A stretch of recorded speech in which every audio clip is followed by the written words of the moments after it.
Hey, Joel McDonald, author of Google AdWords for Dummies, and today we're going to talk about efficient advertising on Google.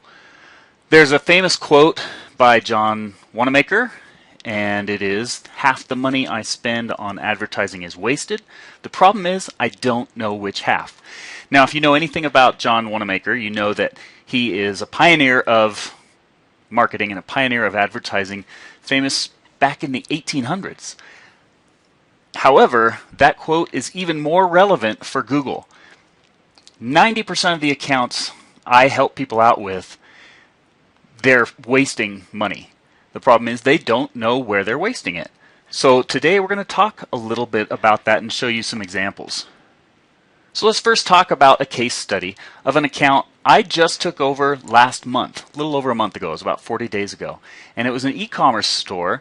They approached me because they have really high average order values. They're about $2,000 to $2,500.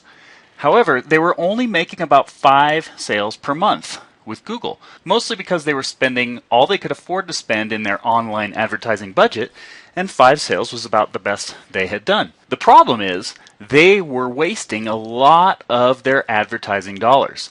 And unlike a lot of other advertising channels, with Google, it's really, really easy to see where you're wasting money and where you're not. So let's take a further look into this case study.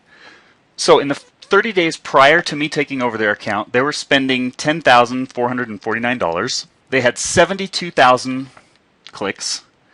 They had made 6 sales that month, and their cost per sale was about $1,500.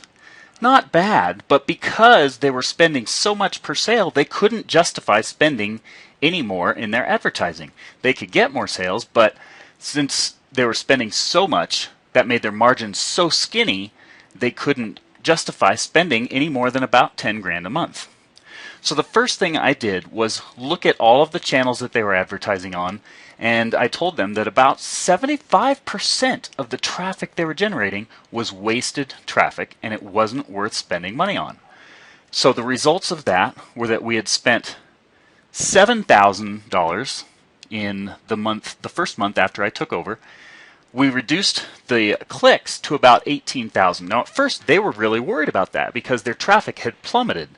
But as you can see, we saw almost immediately that within the first week we had as many sales as they had the entire prior month, because we were spending money on the right traffic that is a lot more likely to convert.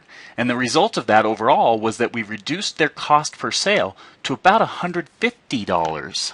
So a 90% decrease in the cost per sale, and nearly a tenfold increase, in about a ninefold increase in their actual sales.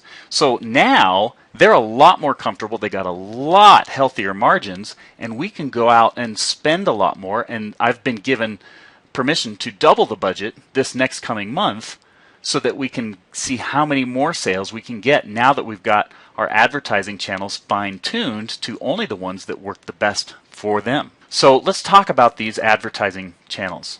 And just for visual demonstration, here is a visual graph of what happened. So as you can see, in the 30 days prior to me taking over, the blue line here is all of the clicks that they were generating on a daily basis. And these 1, 2, 3, 4, 5, 6 spikes were the sales that they had generated. The first thing I did as soon as I took over was look at all of the advertising channels that they were using that weren't working, and we cut those out. So we immediately cut that traffic way, way down. But on a daily basis, we could see spikes in conversions. We got a lot more conversions on a daily basis. So with time, we'll start to see more of these orange spikes, which represent sales.